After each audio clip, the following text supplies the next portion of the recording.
kita punya budaya, tak apalah training je pun kan. Nanti game kita buat betul-betul lah.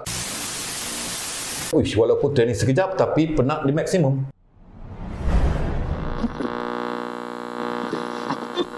Assalamualaikum warahmatullahi wabarakatuh. Apa khabar follower page Harimau Malaya? Kita jumpa lagi kali ini dalam sesi podcast yang kita sebenarnya memang sentiasa komited untuk bagi konten-konten berilmu untuk korang semua. Tak sangka minggu lepas kita cerita pasal rumput. Wish, 60k view. Wey, thank you so much. So kita pun terus cadang untuk bagi banyak ilmu-ilmu bermanfaat untuk korang share. Kalau sebelum ni semua orang tahu just pasal bola sahaja, kita nak belajar juga selain daripada bola, apa lagi di belakangnya. Termasuk hari ini, saya bawakan seorang coach yang dulu zaman dia bermain antara yang saya paling minat lah. Kalau dia main striker memang takut juga lah tengok kan. Dan sekarang dia pemegang lesson A coach Pro A. Wah, kita bersama dengan coach Wan Rohaimi. Sihat coach? Alhamdulillah. Muka zaman main dengan sekarang sama lagi ni. Okay coach, boleh tak share sikit terbaru, terkini sekarang buat apa sekarang coach? Okey, saya untuk musim 2024 ni saya masih lagi dengan KL City. Okey, insya-Allah doakan musim yang terbaik bagi KL City lah. Dan musim ni akan ke skuad utama? Masih belum rasmi tapi dalam minggu ni mungkin ada perbincangan antara manajemen dengan saya. InsyaAllah doa-doakan yang terbaik untuk saya je. Wah, okey guys. So tujuan saya ni macam nak curi ya. Boleh kata curi ya, nak curi ilmu sikit coach. Nak minta coach berkongsi ilmu lah, sebab saya nampak macam dekat TikTok coach sekarang aktif berkongsi tentang training method yang lebih baik sebagai seorang coach kan. Tapi sikitlah kita cerita imbasan dulu zaman coach bermain bola. Saya ingat dulu coach bukan setakat main striker, main defense, semua posisi lah. Adakah itu sebenarnya antara kelebihan yang coach rasa dapat mudah membaca permainan dan membawa minat untuk ke arah coaching ni coach? Okey, alhamdulillah selama 16 tahun karier saya sebagai pemain bola, saya berpeluang bermain di semua posisi kecuali keeper. So pengalaman yang saya boleh share dengan pemain-pemain saya, kerana requirement untuk pemain berbeza-beza bagi setiap posisi. So alhamdulillah menjadi sedikit kelebihan pada saya boleh share kepada pemain-pemain saya tip-tip yang penting bagi setiap posisi kecuali keeper. Maksudnya kalau nak cakap pasal contoh right back, coach pun dah ingat lah, boleh kaitkan macam mana zaman coach dulu bermain dengan dia orang macam tu, cara coach ajar. Wow. And first kali bila coach start buat coaching, boleh tak coach ceritakan secara ringkas perjalanan tim-tim mana yang pernah coach jaga? Okey, saya mengakhiri karier sebagai pemain pada 2011 di Kelantan dan bermula coaching karier ni pada 2012 lah. Di mana saya masuk kursus lesen C pada ketika itu. Dan selepas sebaik saja saya menamatkan kursus tu, saya terus buka akademi sendiri. Oh, dekat mana coach? Dekat Kelantan. Okey, alhamdulillah ada dekat 150 pelatih pada masa tu. Wah, alhamdulillah. Dan pada tahun berikutnya saya bersama dengan Tumpat FA yang pada ketika itu bersaing di saingan kita panggil Liga FAM. So sekarang di-upgrade pada Liga M3. So daripada situ 2013 saya mula menyertai NFDP bersama Coach Lim Tiong Kim. 5 tahun kat sana. So dekat sanalah bermulanya variasi baru dalam bola sepak untuk coaching career saya, yang mana saya dapat belajar banyak kat situ, di mana saya berpeluang keluar negara, Spain, Jerman, England. Dekat situ bermula satu titik permulaan yang baru bagi saya sebagai coach lah. Okey. So last pada tahun 2018 saya mengambil keputusan untuk keluar, kerana bagi saya untuk pergi lebih tinggi, pergi lebih jauh, saya perlu keluar untuk cari ekosistem baru lah. Yes, cari cabaran baru, ekosistem baru. So saya keluar ke Perlis pada masa tu, tapi mungkin langkah kiri, tapi saya anggap itu adalah asam garam untuk mematangkan saya dalam bola sepak. Selepas training 2 bulan, tim tutup. Itu cerita 2019. So 2020 dengan Penang President Cup, 21 dengan PDRM, 22 PDRM, 23 KL. Okay. So bermaksud coach bermula dengan grassroots dulu. percubaan pertama. Bermula grassroots. Adakah dari situ yang coach rasa coaching ni memang sesuai dengan jiwa coach? Okey. Tak nafikan ex-player ni bila berhenti bola yang minat dengan jadi coaching, dia akan terus terarah kepada senior team, di mana di situ kita tahu ada gaji besar. Lepas tu ada famous kat situ. So saya alhamdulillah saya syukur juga pada apa yang berlaku pada diri saya, dicampak ke level yang paling bawah, mana bermula dengan player-player umur 7 tahun kan, kadang-kadang kita perlu tali kasut cabut, kita perlu ikat. Perlu hadapi budak emosi, kena tackle, menangis. Kadang-kadang itu pada siapa pun tak nak, tapi bila kita dicampakkan ke situ, maknanya sekarang ni saya fikir maknanya saya dapat satu ilmu untuk membina seseorang pemain. Kan, kita bermula dengan mengajar pemain yang tak tahu sistem bola sepak. Mereka tahu hanya main bola, tapi mereka tak tahu sistem. Jadi kita terapkan sistem dengan mereka. So alhamdulillah sedikit sebanyak membantu saya untuk sehingga sekarang ni apa yang saya dapatkan. So bermula di situ keupayaan saya untuk membina pemain tu sedikit berbeza pada yang lain lah. Kerana bagi saya, untuk mengajar pemain-pemain di umur rendah adalah sukar berbanding senior. Sebab perlu membina karakter dia orang juga macam tu. Okey, tapi tadi saya tertarik coach cakap masa dekat NFDP 5 tahun tu yang coach mula nampak banyak benda kat situ. Boleh share sikit apa yang coach faham dekat NFDP tu 5 tahun tu? So 5 tahun bila keluar banyaknya ke Eropah lah, ke Eropah, England, Spain, Portugal apa semua. So saya nampak kat situ betapa jauhnya betapa jauhnya cara bola sepak lah dengan Malaysia, dengan negara luar. Saya tidak nak salahkan mana-mana pihak, tetapi apa yang saya nampak dengan mata kepala saya ketika itu terdetik kalaulah saya dulu masa main saya diajar semacam mana yang saya tengok sekarang, saya rasa mungkin lebih tinggi saya boleh pergi. Aspek apa tu yang paling berbeza, paling ketara? Aspek apa? Aspek ni lah kita sebut approach coach ketika mengajar, cara mengajar dan pembelajaran berlaku di situ. Proses tu amat berbeza. Kalau di Malaysia, di tempat kita ni, coach hanya pentingkan kemenangan. Walaupun di level under 12 ke, under 13 ke, main peringkat daerah ke mana ke, mesti mereka menekankan kepada kemenangan. Sedangkan pada saya sepatutnya apa yang patut ditekankan adalah cara mereka bermain. Dan apa yang patut ditekankan adalah di mana pemain ini selepas mungkin 5 tahun, mungkin 10 tahun. Dan kita cuba ketepikan dulu KPI kita sebagai coach. Kita cuba dipentingkan masa depan pemain itu sendiri. Jadi kalau setakat yang coach sempat pergi ke Eropah semua tu, mungkin dekat negara mana yang sistem latihan tu terbaik coach pada coach? Saya rasa di Eropah sama, Jerman, Spain semua sama, dan di Jepun, Korea sendiri pun dah mengalir benda tu. Maknanya sebagai contoh satu kelab Jepun yang datang, kita masa tu NFDP ada buat satu international tournament yang dipanggil Supermok. Okey. Jemput kelab Korea, kelab Jepun datang, dan kita boleh nampak approach coach dia ketika game walaupun tim dia dah ketinggalan 3-0, 4-0, tapi masih lagi steady, masih lagi player-player dia mengekalkan corak permainan yang sama bermula pada minit pertama ke minit yang terakhir. Di mana kita nampak kat situ memang dia cakap let them play. Biar mereka belajar untuk membuat keputusan di game. Kalau kita lepas ketinggalan 1-2 dah jadi lain dah pattern dah lupa dengan konsep asal.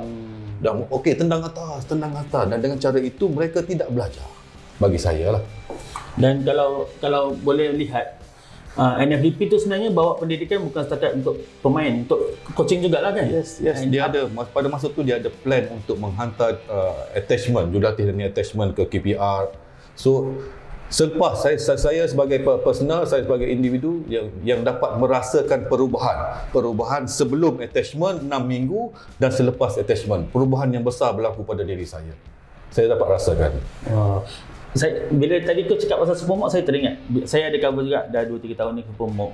Antara mungkin elemen yang saya nampak beza cara coaching luar adalah cara dia berinteraksi dengan pemain. Dia bukan setakat bagi arahan, tapi dia dengar juga pemain cakap apa, supaya dia macam ada dua hala tau. Yes. Adakah itu memang satu yang memang dekat luar lebih banyak berlaku? Yes, masa saya di KPR, kita dapat lihat selepas selesai satu-satu aktiviti, coach dia akan kumpul player. Okey, coach dia akan kumpul player, dia akan tanya, okay, anything? Semua berebut angkat tangan nak bagi suggestion, nak bagi pendapat. Player umur 11 dengan memberanikan diri angkat tangan nak bagi pandangan pada coach. Dan ada satu player tu, coach, mungkin saya rasa aktiviti tadi lebih baik jika buat macam ni. Boleh player cakap 11 tahun? 11 tahun cakap. Awak bayangkan, itu berlaku tak di Malaysia? Tak berlaku. Di Malaysia, bila kita tanya faham, tapi di Padang tak buat. Ada soalan, semua senyap. Ini saya cerita bukan di level underage, senior team pun sama.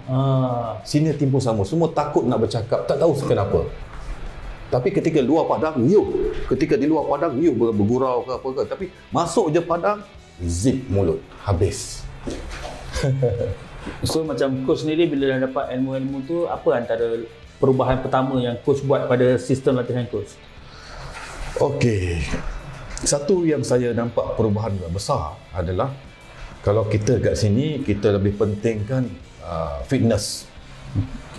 Bila sebut pasal bola sepak, rata-rata akan cakap fitness is very important, kan? Sedangkan banyak faktor-faktor lain lagi yang patut ditekankan dahulu. Seperti mana teknik, seperti mana cara bermain, football sense, kan? Saya dulu pun pernah, ketika mula-mula main bola dulu pernah, saya masih ingat lagi kata-kata coach saya, when you fit, you can do anything. Bila you fit, you boleh buat apa saja di padang. Itu adalah bagi saya tak tepat. Okay, so saya ubah benda tu. Kita kena ingat sebarang aktiviti latihan kita bila kita tekankan dengan intensiti yang tinggi, dengan sendiri dapat membantu pemain untuk meningkatkan fitness dan dalam masa sama juga meningkat dalam aspek-aspek lain seperti dengan ability dengan bola, teknik, strength, semua. Jadi satu session training 1 jam setengah kita dapat improvekan player dalam segala aspek dalam bola sepak. Itu lebih baik daripada kita lari kosong daripada satu point ke satu point hanya untuk mengejar fitness. Tradisionalnya kalau kat Malaysia ni lari keliling padang tu 10 orang kadang. Okey, kalau tanya coach sekarang kalau sistem latihan yang betul tu, priority dia apa? Kalau bukan fitness, priority dia apa coach untuk sebuah training method tu? Okey, dalam bola ada dua benda sahaja, iaitu menyerang dan bertahan, attack dan defend, dan kita kena masukkan unsur-unsur itu dalam training. Okey, saya selalu dengan player-player saya selalu buat macam possession game ataupun rondo. Di rondo itu sendiri ada semua aspek dalam bola sepak, termasuklah attacking, termasuklah defending, kecuali menjaringkan gol. Dan kalau kita jaga, kita demand dengan betul, kita jaga intensity training, kita jaga semua coaching point, kita terapkan betul-betul, banyak benefit yang kita dapat daripada rondo itu sendiri. Dan kita tahu rondo itu tak makan masa yang lama pun, paling lama pun 15 minit, tetapi impact yang besar dapat pada player. Kalau ikut cerita coach tadi, mungkin masa yang coach first dapat apply kepada player-player dalam liga masa kat Penang lah, Piala Presiden. Yes. Macam mana penerimaan dari ilmu teori yang coach create tu, player-player tu boleh adapt tak apa yang coach minta? Pada permulaan, player agak terkejut. Dia kata, coach, macam ni dia ke training. Sebab mungkin sebelum tu dia training kena lanyak ke apa mungkin. So saya maksimum masa saya latihan adalah 1 jam setengah maksimum. Sebab apa tahu? Sebab mungkin bila dengar mungkin kakak, oi malasnya training. Mungkin. Tetapi saya punya cara, bukan nak kata saya bagus tak, tapi saya belajar cara tu. Maknanya kalau contoh training pukul 5, saya akan ada di bilik meeting pukul 3.30 lagi. 3.30 meeting dengan coaching staff. Meeting tu adalah berkaitan dengan apa yang kita buat semalam apa yang perlu kita tambah baik dengan aktiviti semalam dan apa yang kita kena buat hari ni. Okey, so pukul 4 coaching staff akan keluar untuk set up the training grid apa semua. Saya akan meeting dengan player pula. Sama juga meeting yang berkisar pada latihan semalam ataupun game yang lepas dan juga apa yang menu untuk hari ini. So meeting tu pun perkara baru coach? Perkara baru ke? Masa coach tu? Ke memang zaman coach pun ada meeting-meeting tu? Okey. Pada zaman saya bermain, segala penerangan tentang latihan berlaku ketika latihan. Okey, sebagai contoh, lepas warm up, berkumpul sekejap, pam coach cakap ini buat ni dan bagi saya tidak bagus untuk kita apply benda tu sebab kita mengganggu momentum latihan. Sebab kita dah mula warm up, lepas tu kita stop balik, habiskan masa penerangan 10 minit baru nak start balik, itu mengganggu momentum latihan. So kita habiskan penerangan tu di bilik meeting, kita pergi padang, just go on sahaja. Okay. So coach meeting dan lepas tu terus dah start buat rondo-rondo tu, masa dah start buat dah coach masa dengan Penang tu. Dah buat dah masa tu. So dia orang boleh adapt lah dengan kaedah. Dia orang boleh adapt, alhamdulillah nampak hasil dia selepas pada kita katakan 11.5 lah pre-season dan game pertama dah mula nampak apa yang kita apply dekat training, player transform ke game. So alhamdulillah game by game kita nampak peningkatan. Yes, alhamdulillah. Dan kalau ikut pengalaman coach, squad utama masa PDRM kan? Dan yes, perkara yang sama berlaku, dia orang dapat buat dengan baik. Perkara yang sama berlaku yang mana bagi saya pentingkan kualiti di training. Kan? Buat apa kita training 2 jam setengah 3 jam tapi tak ada kualiti. Nah, so kita tenaga habis tapi player tak belajar. Bagi saya quality is very important di training. Maknanya bagi saya sesi latihan yang bagus adalah sesi yang hampir dengan game. Latihan yang paling hampir dengan game. Apa maksud tu? Adalah macam mana kita nak main di game, macam itulah kita buat di training. Betul-betul simulasi lah. Simulasi ke game. Sebab kita punya budaya tak apalah training je pun kan. Nanti game kita buat betul-betul lah. Tak akan jadi. Kita kena tekan kepada player supaya melekat habit dia orang tu, melekat. When you training or when you game is like this. So memerlukan komitmen player juga untuk main macam game. Yes. Waktu training tu. Yes. And diorang macam mana? Diorang terkejut ataupun macam mana mula-mula? Memang kita dari segi masa dia orang terkejut. Coach dah habis training dari segi masa. Tapi dari segi kepenatan pun dia kata, walaupun training sekejap tapi penat di maksimum. Ada tak dia orang communicate dengan coach, dia bagi respon, betul lah coach, sistem ni betul membantu kami? Yes, banyak feedback yang positif daripada player. Dia kata bila kita banyak bekerja dengan bola, banyak mengajar kita, maknanya yes, kita nak melahirkan pemain bola sepak. Kita bukan nak lahirkan atlet olahraga, decathlon ke apa kan. So banyak aktiviti kita libatkan bola. Sebab lari kosong dengan lari bola banyak berbeza. Saya dengar kata-kata ni dari Jose Mourinho juga. Dia pernah cakap dia tak percaya teknik latihan tanpa bola. Setiap larian mesti ada bola. Sama konsep macam tu kan? Yes. And saya sebagai orang luar yang pemerhati ni, saya memang selalu dengar orang sebut nama Coach Wan Rohaimi antara yang berpotensi coach muda, and antara yang paling ketara sewaktu Kim Panggon mencari assistant dulu lah, antara nama coach naik juga kan. Coach boleh share momen tu macam mana? Okey, satu hari tu lah saya terima panggilan daripada mendiang Coach Satya. Dia kata dia nak recommendkan nama saya kepada FAM untuk national team. So saya kata, bukan dah ada coaching staff ke? Bukan maknanya apa yang saya tahu, Coach Kim Panggon bawa 4 orang coaching staff dia daripada Korea, daripada Barcelona apa kan. Dia kata no, dia nak satu local coach ada di dalam coaching staff. So saya kata okey. Lepas pada 2 minggu saya rasa dah dapat satu panggilan daripada staff FAM yang mengatakan hari sekian-sekian akan adakan online punya interview. So masa tu yang saya tahu Coach Ella Warasan pun dipanggil kan, saya dan ada 2-3 orang lagi lah. So akhirnya dapatkan Coach Ella Warasan. So saya anggap itu memang orang cakap berpatutan lah dengan pengalaman yang Coach Ella ada. Yes, maknanya calon yang paling sesuai, tidak ada masalah. Tapi kalau coach kata yang B Satya Naden yang recommend tu, maknanya tu something yang besar tu coach. Satya Naden coach yang sangat hebat, dia nampak something pada coach. Apa yang coach pernah communicate dengan dia? Apa yang dia pernah bagi tahu kualiti yang ada pada coach yang buat dia minat ke? Ada share?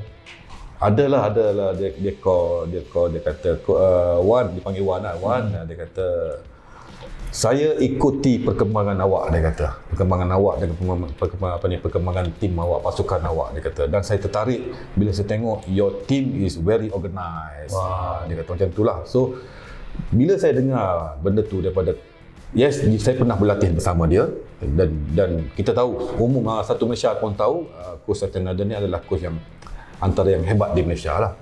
Menjadi kata-kata yang saya ambil sebagai kata semangat saya lah untuk menjadi pendorong saya untuk bekerja lebih keras dalam bola sepak lah.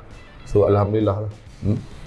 Bukan senang nak mendapat galakan daripada coach legend ni. Bukan senang. And saya tak banyak coach yang dapat peluang direkomend oleh orang sehebat B Satya Naden ni. So coach, apa yang coach akan kejar dalam masa akan datang ni sebagai coaching career coach? Okey. Pada khusus lesen B 2016, khusus kejurulatihan lesen B 2016 di Jengka, instruktor pada masa tu Coach Gopal tanya saya, "Wan Remy, apa matlamat you dalam bola sepak?" Saya dengan automatik saya jawab, saya nak coaching di luar negara, saya kata. Dia kata, "You kena berjaya dalam Malaysia dulu." Saya kata, "InsyaAllah satu hari nanti saya akan capai benda tu." So saya masih lagi mengejar benda tu. Saya masih lagi mengejar dan terus mengejar. InsyaAllah jika ada rezeki saya, adalah. Okey. Adakah coach rasa apa yang filosofi coach ataupun apa yang coach create sistem kejurulatihan ni dah 100% coach dapat laksanakan dekat Malaysia ni? Saya rasa hampir maknanya kepercayaan saya dalam bola sepak saya dah hampir menguasai. Maknanya bukan kata saya nak kata saya ni perfect ke tak.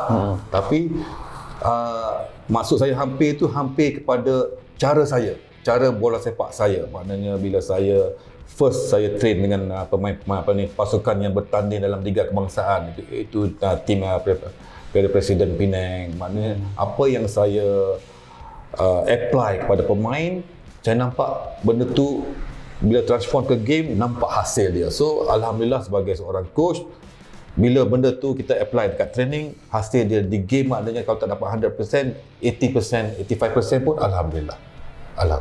Dan mungkin coach sendiri pun rasa teruja sebab batch coach pun dah mula mengisi jawatan-jawatan coaching kan, Yusri Cekla, maybe Akmal Rizal juga kan. So coach melihat ini bagus untuk masa depan bola sepak dengan nafas baru dari segi coaching juga. Okey, dari segi sudut positif, yes, bagus. Maknanya energi yang muda, bola sepak maknanya modern football sebenarnya kalau di Eropah dah lama, tapi mungkin benda ni masih lagi baru masuk ke negara kita. Tetapi bagi saya umur sebenarnya tidak ada masalah. Tidak ada masalah dari segi pemain ataupun coach, tak ada masalah. Yang paling penting kita open untuk belajar, itu je. Kalau kita tengok di Eropah pun coach masa ada yang umur 64, 60-an, 70-an, tetapi pendekatan dia apa semua memang kita nampak moden. Kan kalau kita maknanya di Malaysia, saya bukan nak tuding daripada siapa-siapa, jangan salah anggap. Kita stop untuk belajar bila kita lepas pada satu level. Maknanya bila aku ada A, yes, I'm the best. Kita stop untuk belajar. Sedangkan dah siap lah, anggap dah siap. Yes, kita anggap dah perfect. Sedangkan bola sepak selalu berubah. Betul. Selalu berubah dan akan terus berubah. So, perkembangan tu setiap coach kena terima. Yes, kena open untuk belajar.